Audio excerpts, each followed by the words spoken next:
చూపును బట్టి తీర్పు తీర్చకు, విశ్లేషణతో సంగతులను తెలుసుకో.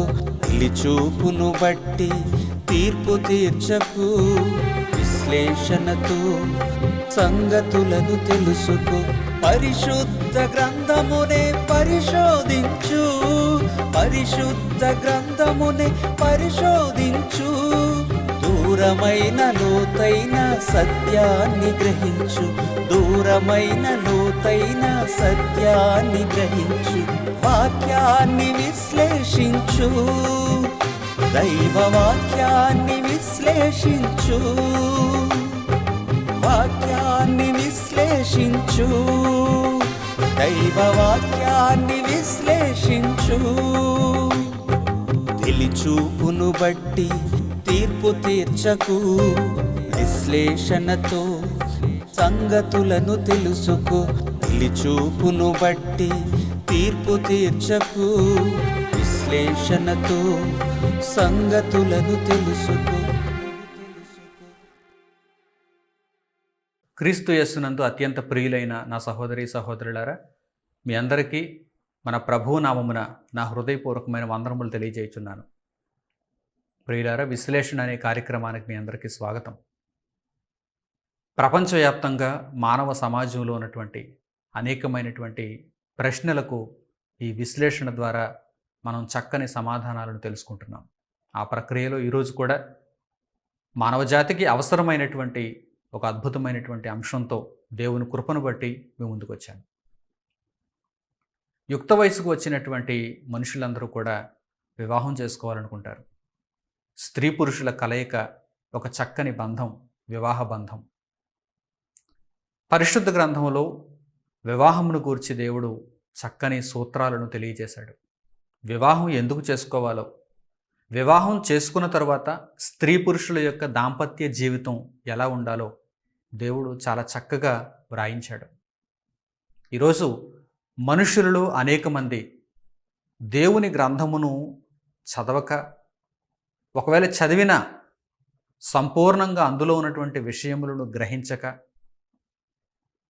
అజ్ఞానంలో గ్రుడ్డి మార్గంలో వారి జీవితాలను నడిపించుకుంటున్నారు. ఎప్పుడైతే మనిషి తన మనోనేత్రములు తెరచుకొని దేవుని గ్రంథమైనటువంటి బైబిల్ దగ్గరకు వచ్చి బైబిల్లో ఉన్నటువంటి చక్కని రహస్యాలను తెలుసుకుంటాడో, గ్రహిస్తాడో, అప్పుడు ఆ మనిషి వెలుగు మార్గంలో నడుచుకోవటానికి అవకాశం ఉంది. ఈరోజు ప్రపంచవ్యాప్తంగా ఎందరో వివాహాలు చేసుకుంటున్నారు, కానీ అన్ని వివాహాలు కూడా నిలబడటం లేదు, చివరి వరకు నిలబడటం లేదు. అందరి వివాహాలు కూడా దేవుని సంకల్పానుసారముగా ఈ భూమి మీద కనిపించటం లేదు. చాలా మట్టుకు వివాహ బంధాలన్నీ కూడా శరీర కోరికలను తీర్చుకొనుటకు, ఆ తర్వాత పిల్లలను కని వారి ఆస్తులను పిల్లలకు అప్పగించుట కొరకు, ఈ భూమి మీద ఏదో నేను కూడా ఒక తండ్రిని కావాలి, నేను కూడా ఒక తల్లిని కావాలి, నేను కూడా వివాహం చేసుకోవాలి, ఒక క్రమం చొప్పున నేను కూడా వెళ్ళిపోవాలనేటువంటి ధోరణిలోనే ఉన్నారు తప్ప, అసలు వివాహం చేసుకోవటానికి ఒక ప్రధానమైన కారణం ఉందని, ఆ కారణాన్ని తెలుసుకొని వివాహం చేసుకునేటువంటి దంపతులు ఈరోజు మనకు ఎక్కడ కనిపించడం లేదు, చాలా అరుదు. ఎందుకు అంటే పరిశుద్ధ గ్రంథంలో వ్రాయబడినటువంటి మాటలు మనుషులకు తెలియకపోవడం వలనే. ఈరోజు దేవుని గ్రంథాన్ని చాలామంది ఎలా చదవడానికి అలవాటు పడిపోయారంటే, రోజుకో వాక్యం, ఆ వాక్యం కూడా నాకు ఆశీర్వాదాలను సంతోషాలను ఇచ్చే వాక్యంగా ఉండాలని కోరుకుంటూ దీవెనకరమైనటువంటి కొన్ని వాక్యాలను వారు ఎంపిక చేసుకొని వాటిని చదువుకుంటూ, ఈరోజు నాకు దేవుడిచ్చిన వాగ్దానం ఇది అని వారి సరిపెట్టుకుంటూ పరిశుద్ధ గ్రంథంలో ఉన్నటువంటి చాలా సంగతులను వారు దూరం చేసుకుంటున్నారు. నిజానికి వివాహం చేసుకున్నటువంటి ప్రతి ఒక్కరూ కూడా తెలుసుకోవలసినటువంటి చక్కని సంగతులు పరిశుద్ధ గ్రంథంలో ఉన్నాయండి. చాలామందికి ఇవి తెలియకపోవడం వల్లనే వారి బంధాలు నిలబడటం లేదు. ఈరోజు ఇండియా మొదలుకొని పాశ్చాత్య దేశాలన్నీ కూడా విడాకుల ధోరణిలో ఎక్కువ మంది వెళ్ళిపోతున్నారు. ప్రపంచవ్యాప్తంగా విడాకుల సంస్కృతి బాగా పెరిగిపోతుంది. విడాకుల సంస్కృతి బాగా పెరిగిపోతుంది.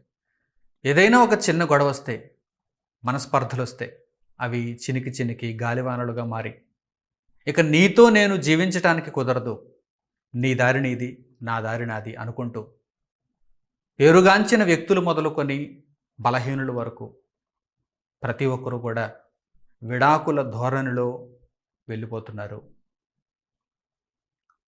స్త్రీ పురుషులను జతపరిచిందే దేవుడు.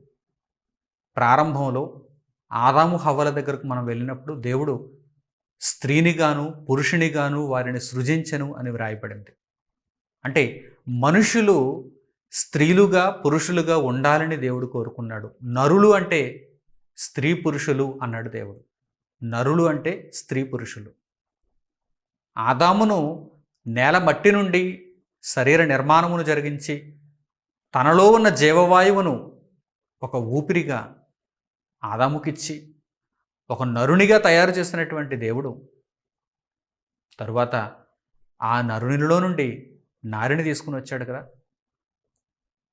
ఆదాము నుండి హవ్వను తీసుకొచ్చాడు కదా. వీరిద్దరిని దేవుడు జతపరిచి వారి నుండి కుమారులను కుమార్తెలను తీసుకుని వచ్చాడు కదా.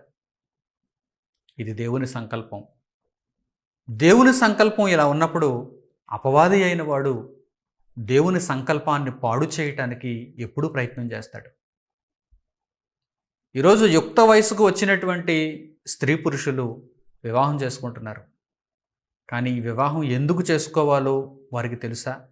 అసలు వివాహం చేసుకునే ముందు వివాహం ఎందుకు చేసుకోవాలనేటువంటి ప్రాథమిక సూత్రాన్ని పరిశుద్ధ గ్రంథంలో ఎప్పుడైనా చదివారా, తెలుసుకున్నారా? అనేక మంది ఆ విషయంలోనే ఫెయిల్ అయిపోయారు కనుక వారి యొక్క కుటుంబాలు నిలబడటం లేదు. వారి యొక్క జీవితాలు దాంపత్య జీవితంలో ముందుకు కొనసాగటం లేదు. ఎవరి పందా వారిదే అన్నట్టుగా కొంతకాలానికి ఎవరి మార్గాన్ని వారు సిద్ధం చేసుకుంటున్నారు, విడాకులు కోరుకుంటున్నారు. కుటుంబాలను విచ్ఛిన్నం చేయటంలో అపవాది పాత్ర ఎక్కువగా ఉంటుంది. కుటుంబాలను నిలబెట్టడంలో దేవుని పాత్ర ఎక్కువగా ఉంటుంది.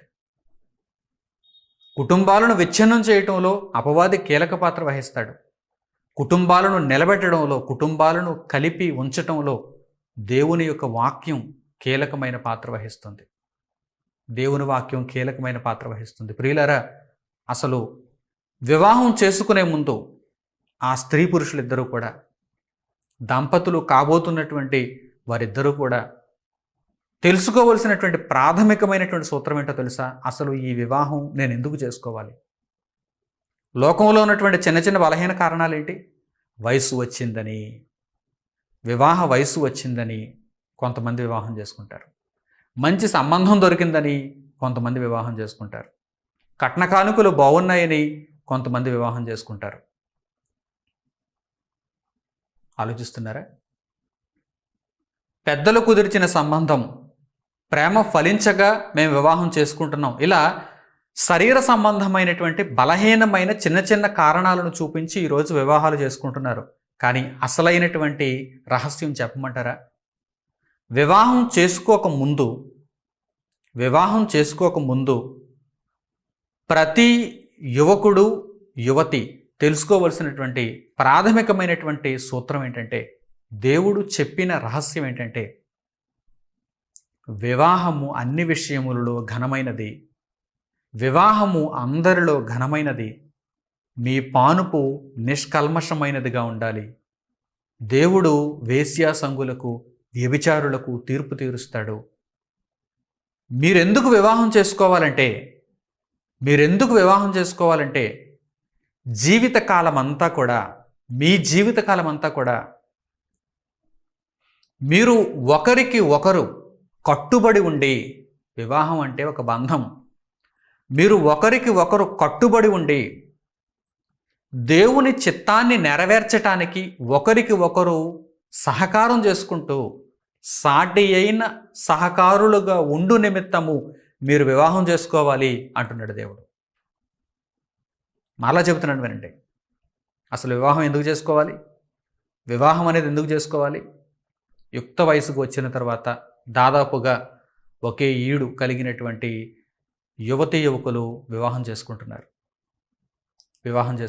ఎందుకు చేసుకోవాలో తెలుసా? వివాహం ఎందుకు చేసుకోవాలో తెలుసా? జీవితకాలం అంతా కూడా ఒక ఒడంబడికతో, ఒక నిబంధనతో, వివాహం అంటే ఒక నిబంధనతో ఎన్ని కష్టాలు వచ్చినా, ఎన్ని ఇబ్బందులు వచ్చినా, ఎన్ని వేదనలు వచ్చినా, ఎన్ని ఆటంకాలు వచ్చినా కానీ మనమిద్దరం దేవుని సంకల్పాన్ని నెరవేర్చటానికి కలిసి ఉండాలి, కలిసి బ్రతకాలి. మరణం తప్ప మన ఇద్దరిని ఈ భూమి మీద ఇక ఏది వేరు చేయకూడదు అనే పరిస్థితులలో మనం ఉండాలి అని ఒకరికి ఒకరు ఒడంబడిక చేసుకున్న వారై వివాహం చేసుకోవాలి. అది వివాహానికి ఉన్నటువంటి ప్రధానమైన కారణం. ఇక మిగిలినవన్నీ కూడా చిన్న కారణాలు, మిగిలినవన్నీ కూడా బలహీనమైన కారణాలు. వాటిని చూపించి వివాహాలు చేసుకోవద్దు. ఆ కారణాలు చూపించి వివాహం చేసుకుంటున్నారు కనుకనే ఈరోజు మీ బంధాలు నిలబడటం లేదు, విడాకులు కోరుకుంటున్నారు. ఇక పరిశుద్ధ గ్రంథంలో వ్రాయబడినటువంటి కొన్ని చక్కని సంగతులు ఇప్పుడు మీకు పరిచయం చేస్తాను. వివాహ బంధాన్ని కోరుకుంటున్నారా? వివాహ బంధంలో ఇప్పటికే ఉన్నారా? విడాకుల వరకు వెళ్ళిపోయే పరిస్థితుల్లో కనుక ఒకవేళ మీరు ఉన్నారా? మీరందరూ కూడా ఇదిగో ఇప్పుడు చెప్పబోతున్నటువంటి ఈ సంగతులను, ఈ పాఠ్యాంశాన్ని జాగ్రత్తగా వినాలి, జాగ్రత్తగా నేర్చుకోవాలి, జాగ్రత్తగా వినాలి. దేవుని కుమారునిగా శరీరధారి అయి ఈ భూమి మీద నివసించినటువంటి యేసుక్రీస్తు ప్రభువు పరలోకపు తండ్రి మహాజ్ఞానమును నేర్పిస్తూ వివాహమును గూర్చి ఆయన కూడా ప్రస్తావించారు.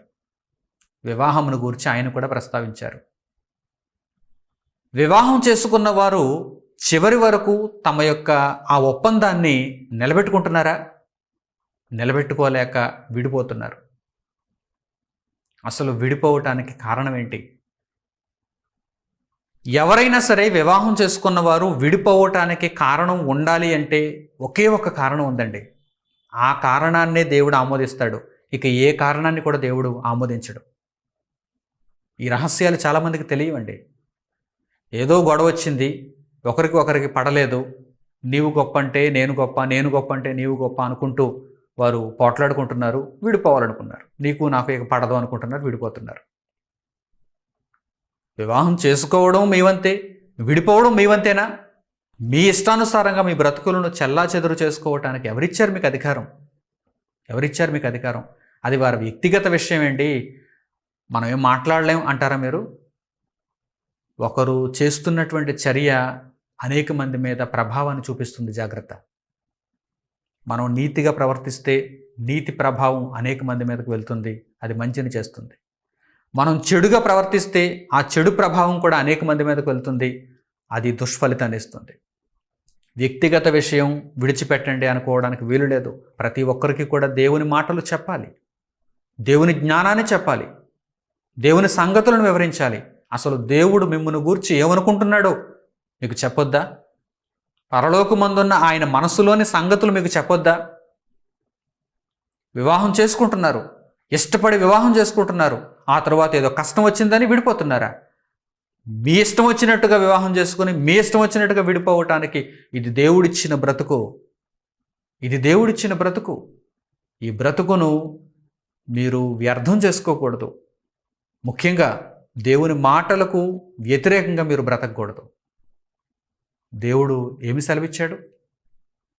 ఆయన మనసులో ఉన్నటువంటి సంగతులను ప్రభు చెబుతున్నారు. ఇప్పుడు ప్రభు మాటలను మనం విందాం, నేర్చుకుందాం. ప్రపంచవ్యాప్తంగా ఏ కోర్టులో కూడా ఈ సంగతులు చెప్పరు. న్యాయస్థానాలకే కదా వెళ్తారు. విడాకులు తీసుకోవాలనుకున్నప్పుడు ఎక్కడికి వెళ్తారు? మొట్టమొదట న్యాయస్థానాలకే వెళ్తారు, లాయర్ దగ్గరికి వెళ్తారు. అక్కడ ఎవరు కూడా వారిచ్చే కౌన్సిలింగుల్లో కూడా ఈ మాటలు చెప్పరు. ఇది దేవుని మాట, ఇది దేవుని జ్ఞానం. చూద్దాం. వివాహం చేసుకున్నవారు, వివాహం కోసం ఎదురు చూస్తున్నవారు, విడాకులు కూడా తీసుకోవాలనుకునే మనస్సు ఉన్నవారు ప్రతి ఒక్కరూ కూడా ఈ మాటలను జాగ్రత్తగా వినండి. ఈ పాఠాన్ని జాగ్రత్తగా గ్రహించండి. మత్తయి సువార్త 5వ అధ్యాయము 31వ వచనం నుంచి, మత్తయి సువార్త 5వ అధ్యాయము 31వ వచనం నుంచి చూడండి.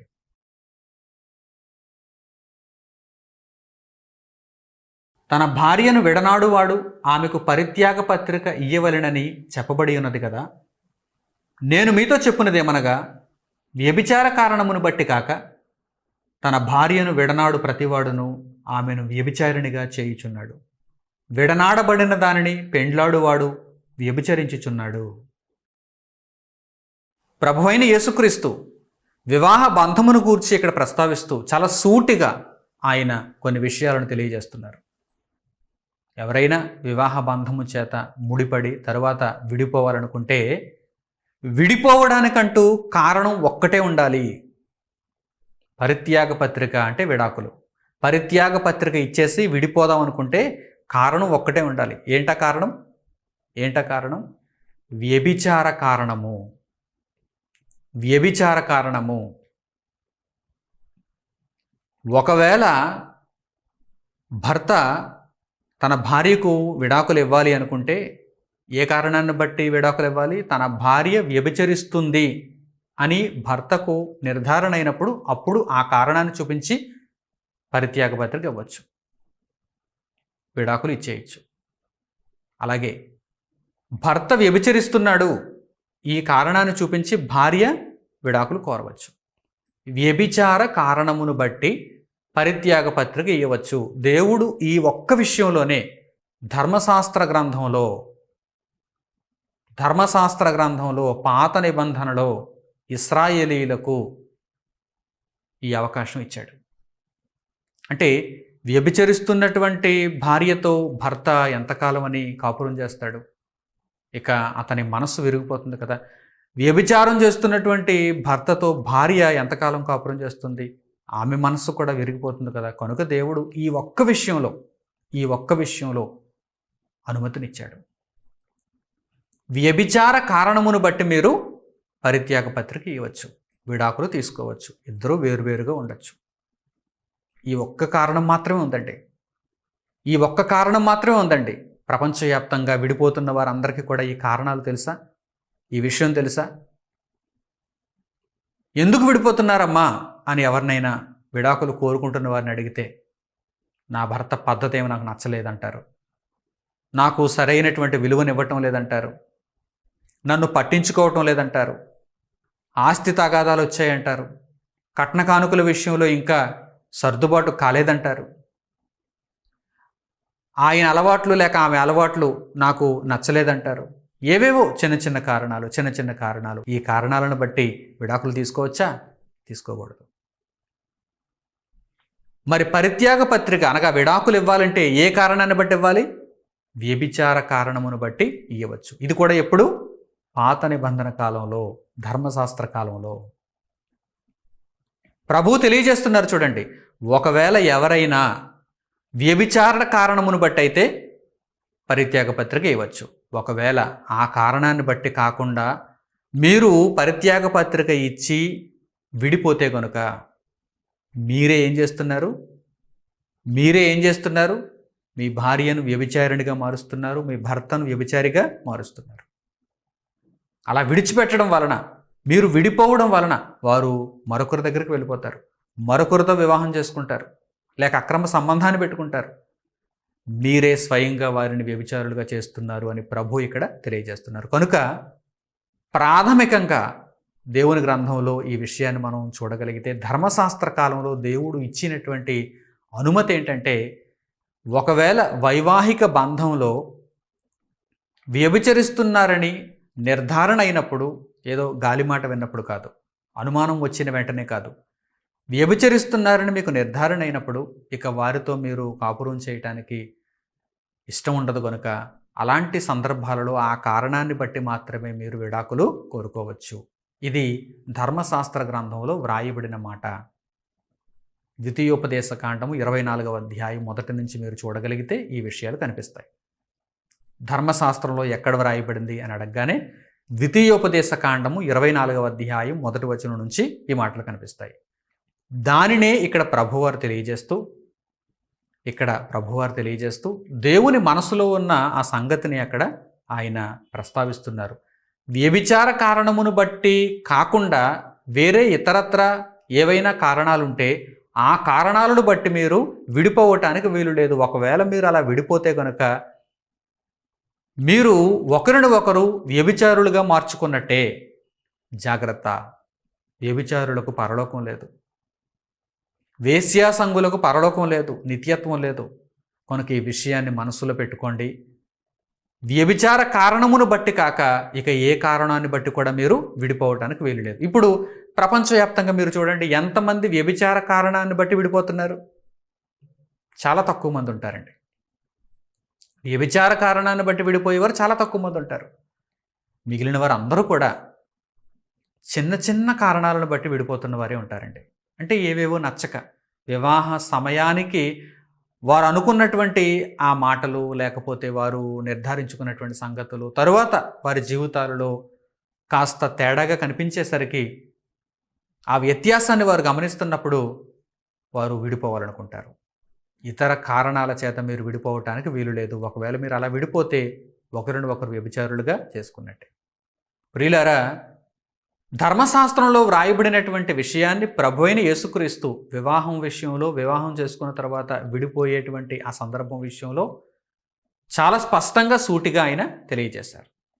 ఒకవేళ ఎవరైనా విడిపోవాలనుకుంటే కనుక ఇదిగో వ్యభిచార కారణమును బట్టి మాత్రమే విడిపోవడానికి అవకాశం ఉందని మరలా ఆయన స్పష్టంగా తెలియజేశారు. అయితే ప్రభువు దేవుని వాక్యాన్ని బోధిస్తున్నప్పుడు పరిసయ్యుల తెగలో ఉన్నటువంటి కొందరు ప్రభువును శోధించాలని ఆయన దగ్గరకు వచ్చి ఇదే సమస్యను మరలా ఆయన దగ్గర ప్రస్తావించారు.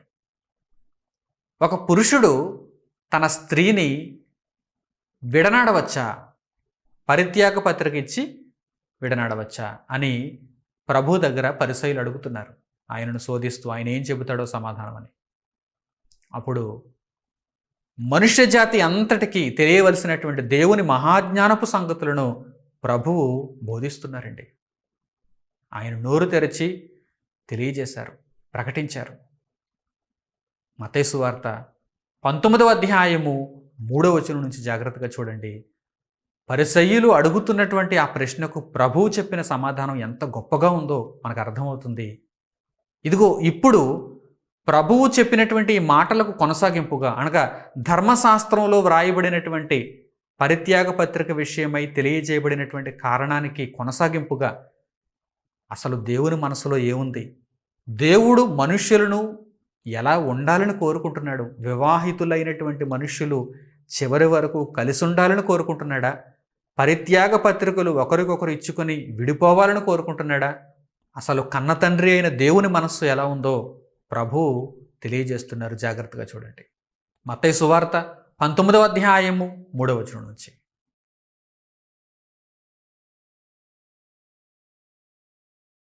పరిసయ్యులు ఆయనను శోధింపవలెనని ఆయన యొద్దకు వచ్చి, ఏ హేతువు చేతనైనను పురుషుడు తన భార్యను విడనాడుట న్యాయమా అని అడుగగా, ఆయన సృజించిన వాడు ఆది నుండి వారిని పురుషునిగాను స్త్రీనిగాను సృజించిననియు, ఇందు నిమిత్తము పురుషుడు తల్లిదండ్రులను విడిచి తన భార్యను హత్తుకొనును, వారిద్దరును ఏక శరీరముగా ఉందురని చెప్పెననియు మీరు చదవలేదా? కాబట్టి వారికను ఇద్దరు కాక ఏక శరీరముగా ఉన్నారు గనుక దేవుడు జతపరిచిన వారిని మనుష్యుడు వేరుపరచకూడదని చెప్పాను. అందుకు వారు, అలాగైతే పరిత్యాగ పత్రికనిచ్చి ఆమెను విడనాడుమని మోషే ఎందుకు ఆజ్ఞాపించెనని వారు ఆయనను అడుగగా, ఆయన, మీ హృదయ కాఠిన్యమును బట్టి మీ భార్యలను విడనాడ మోషే సెలవిచ్చెను గాని ఆది నుండి అలాగూ జరగలేదు. మరియు వ్యభిచారము నిమిత్తమే తప్ప తన భార్యను విడనాడి మరి ఒకతను పెండ్లి చేసుకునేవాడు వ్యభిచారము చేయుచున్నాడనియు, విడనాడబడిన దానిని పెండ్లి చేసుకునేవాడు వ్యభిచారము చేయుచున్నాడనియు మీతో చెప్పుచున్నానని వారితో నేను. ఆయన శిష్యులు, భార్యాభర్తలకుండు సంబంధము ఇట్టిదైతే పెండ్లి చేసుకునుట యుక్తము కాదని ఆయనతో చెప్పిరి. ప్రియులైన నా సహోదరి సహోదరులారా, ఈరోజు ఎన్నో కుటుంబాలు విచ్ఛిన్నమైపోతున్నాయి. దేవుని జ్ఞానం అర్థం కాక, దేవుని మనస్సు తెలియక. ఆనాడు యేసుక్రీస్తు ప్రభువును పరిసయ్యులు శోధిస్తూ అడుగుతున్నారు, ఏ హేతువు చేతనైనా పురుషుడు స్త్రీని విడిచిపెట్టవచ్చా, పరిత్యాగ పత్రిక ఇచ్చి విడాకులు తీసుకోవచ్చా అని ప్రభువును వారు అడుగుతున్నారు. అప్పుడు ప్రభువు వారికి ఏం తెలియజేశాడు? దేవుని మనస్సు ఏంటో తెలియజేశాడు. దేవుడు మనుష్యులను ఎలా ఉండాలని కోరుకుంటున్నాడు ఆది నుండి మీరు చూడండి, ప్రారంభం నుండి మీరు చూడండి. స్త్రీని గాను పురుషుని గాను వారిని సృజించి వారిద్దరూ ఏక శరీరముగా ఉండాలని, దేవుడు వారిని వివాహ బంధముతో జతపరిచాడు. వారిద్దరిని వేరుపరచకూడదు. వారిద్దరిని విడాకులనేటువంటి ఆ కార్యక్రమం ద్వారా విడతీయకూడదు.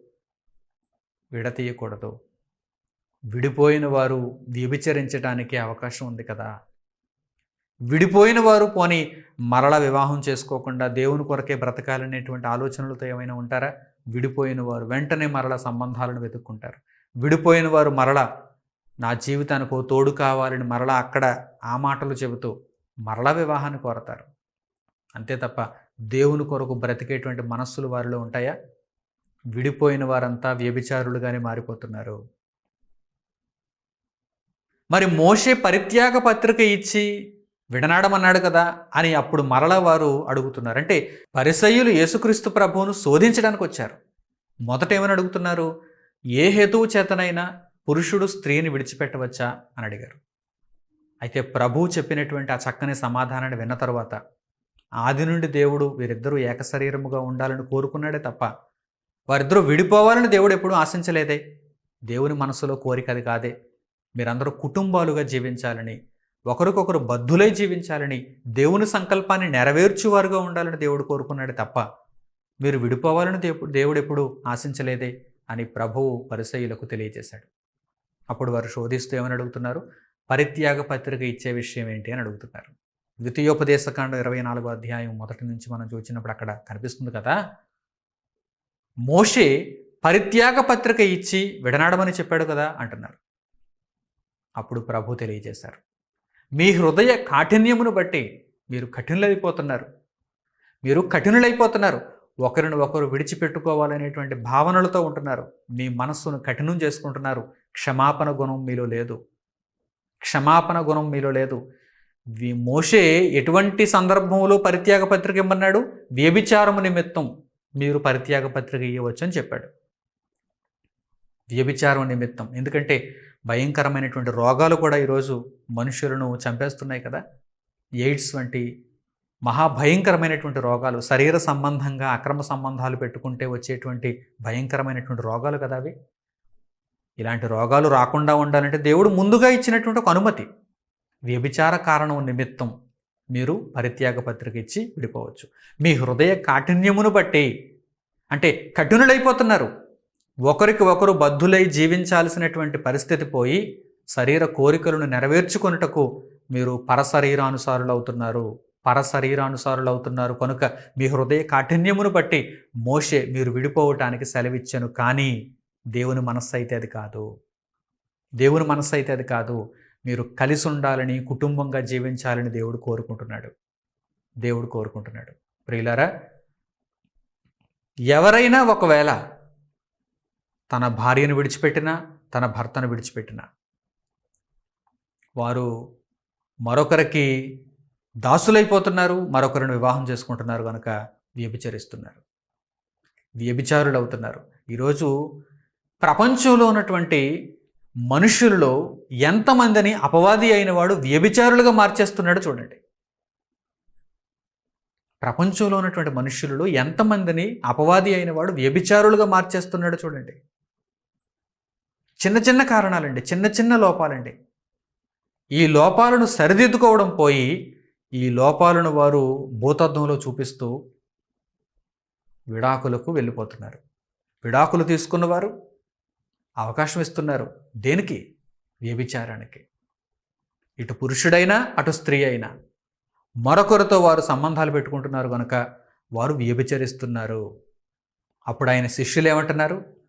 భార్యాభర్తలకుండు సంబంధము ఇటుదైతే వివాహము చేసుకున్నట్టు యుక్తము కాదు. అలాగని వివాహం చేసుకోకూడదని పరిశుద్ధ గ్రంథంలో ఎక్కడ వ్రాయబడలేదు. వివాహం చేసుకున్నట్టులో పాపం అయితే లేదు. కానీ వివాహం చేసుకున్న ప్రతి ఒక్కరూ కూడా చివరి వరకు వారి బంధము ముగిసే వరకు, చివరి వరకు ఆ బంధానికి కట్టుబడి ఉండాలి. విడాకుల జోలికి వెళ్ళకూడదు. ఒకవేళ మీరు మంచివారుగా ఉండి మిమ్మల్ని వివాహం చేసుకున్నవారు మంచివారు కాకపోతే కనుక పరిత్యాగ పత్రిక చేత మీరు విడిపోయినా కానీ మరల వివాహాన్ని కోరుకోవద్దు. ఎందుకంటే శిష్యులు ఈ మాటలను అర్థం చేసుకుని ఏమంటున్నారు చూడండి. ప్రభు మాటలను అర్థం చేసుకున్న వారే శిష్యులు ఏమంటున్నారు చూడండి. భార్యాభర్తలకుండు సంబంధము ఇట్టిదైతే వివాహం చేసుకున్నట్టు యుక్తము కాదు. ఎందుకంటే దేవుని పనిని మనం నెరవేర్చడానికి వచ్చాం.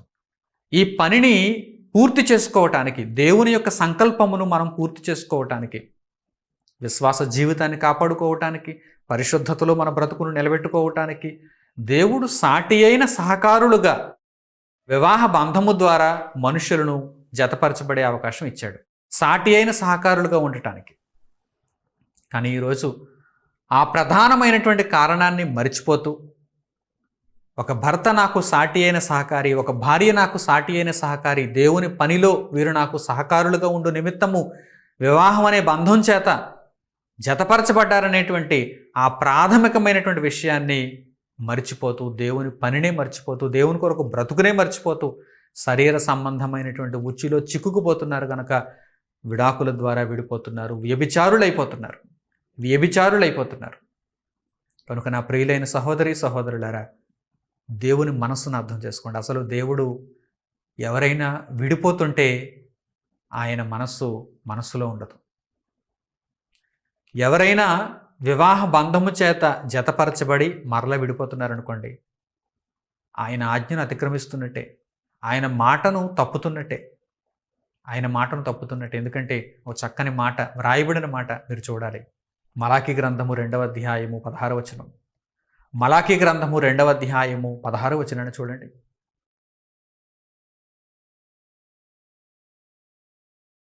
భార్యను పరిత్యజించుట నాకు అసహ్యమైన క్రియయని ఇశ్రాయేలీయుల దేవుడగు యెహోవా సెలవిచ్చుచున్నాడు.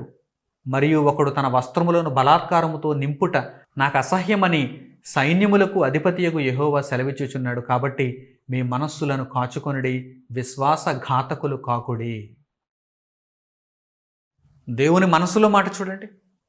తన భార్యను పరిత్యజించేటువంటి వాడి విషయంలో దేవుడు సెలవిచ్చిన మాట చూడండి. అది నాకు అసహ్యమైన క్రియ. ఈరోజు ఎందరూ దేవునికి అసహ్యమైన క్రియలు చేస్తున్నారో ఒకసారి గమనించండి. ప్రపంచవ్యాప్తంగా ఎందరో వివాహాలు చేసుకుంటున్నారు, కానీ కొంతకాలానికే వారు విడిపోతున్నారు, బ్రేకప్ అంటున్నారు, డైవోర్స్ అంటున్నారు. భార్యను పరిత్యజించుట నాకు అసహ్యమైన క్రియ, ఒకడు తన వస్త్రములను బలాత్కారంతో నింపుకొనుట నాకు అసహ్యం. కనుక మీరు విశ్వాసఘాతకులు కాకుడి అంటున్నాడు చూడండి. విశ్వాసఘాతకులు కాకుడి. ఒకరి మీద ఒకరు నమ్మకాన్ని ఉంచుకొని మీ బంధాన్ని పవిత్రంగా కాపాడుకుంటూ ఒకరికి ఒకరు సహకారులుగా ఉంటూ దేవుని పనిని మీరు ముందుకు జరిగించుకోవాలి. కానీ మీ మనస్సులను కాచుకొనకుండా ఇష్టానురీతిన మీ మనస్సులను విడిచిపెడుతూ విశ్వాసఘాతుకులైపోతూ దేవుని మనస్సును ఇబ్బంది పెడుతున్నారు. దేవునికి అసహ్యమైనటువంటి క్రియలు చేస్తున్నారు. ఆయన ఉగ్రతకు లోనవ్వాల్సి ఉంటుంది, జాగ్రత్త. ఆయన క్రోధమునకు మీరు గురవ్వాల్సి వస్తుంది, జాగ్రత్త. వివాహ బంధమును దేవుడు ఘనమైనదన్నాడు, పవిత్రమైనదన్నాడు. కనుక ఆ వివాహ బంధంతో జతపరచబడిన వారు జాగ్రత్తగా ఆలోచన చేయండి. విడాకులు కోరవద్దు. మీ జీవితకాలం అంతా కూడా దేవుని సంకల్పాన్ని నెరవేర్చడానికి మీరు ప్రయత్నం చేయాలి. దేవుడు మిమ్మల్ని ఆశీర్వదించి మీకు ఇచ్చిన గర్భఫలాలను కూడా దేవుని చిత్తములో మీరు పెంచాలి. దేవుని సంకల్పాన్ని మీ పిల్లల ద్వారా కూడా మీరు నెరవేర్చాలి. మంచి నిర్ణయాలతో అపవాదికి చోటివ్వకుండా దేవుని చిత్తాన్ని మాత్రమే నెరవేర్చేవారుగా ఉంటారని హృదయపూర్వకంగా కోరుకుంటూ ఈ విశ్లేషణను ఇంతటితో ముగిస్తున్నాను. తండ్రి అయిన దేవునికి ప్రార్థనలో ఏకీభవించండి. మహోన్నతుడును మహాపరిశుద్ధుడునైన మా ఘన తండ్రి, మీరు అనుగ్రహించిన జీవము కలిగిన ఈ మాటల కొరకు మా హృదయపూర్వకమైన కృతజ్ఞతాస్తుతులు మీకు చెల్లిస్తున్నాము. వివాహ బంధము చేత స్త్రీ పురుషులను జతపరుచున్నటువంటి మీరు వారిద్దరూ చివరి వరకు ఒకరికొకరు సాటి అయిన సహాయములుగా ఉంటూ దేవుని పనిని ముందుకు నడిపించాలని తెలియజేశారు. నాయన, ఈరోజు మీ జ్ఞానము తెలియక అనేక మంది అవివేకులై అపవాది యొక్క ఉచ్చులో చిక్కుకుంటూ విడాకులను కోరుకుంటూ వ్యభిచారులుగా మారిపోతున్నారు.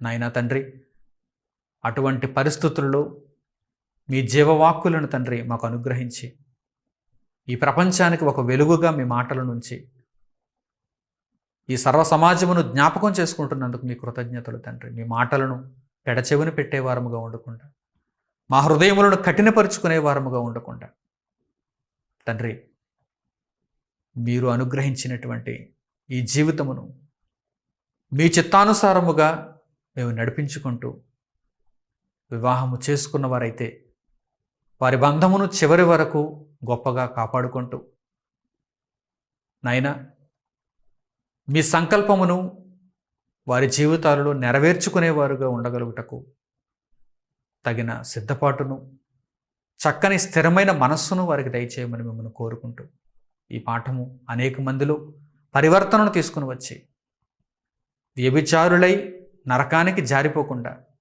పవిత్రులై పరలోకానికి చేరుకునే మహాభాగ్యమును వారు పొందగలుగుటకు కృపచూపుమని మిమ్మల్ని వేడుకుంటూ మా ప్రార్థనా విజ్ఞాపనములను మా ప్రభువును రక్షకుడునైన యేసుక్రీస్తు వారి పేరిట మేము అడుగుచున్నాము తండ్రి. ఆమేన్. మన తండ్రి అయిన దేవుని ప్రేమ, మన రక్షకుడైన యేసుక్రీస్తు వారి కృప, పరిశుద్ధాత్మన అన్యోన్య సహవాసము మనందరికీ సదాకాలం తోడే నడిపించునుగాక. ఆమేన్. అందరికీ వందనములు. సెలవు.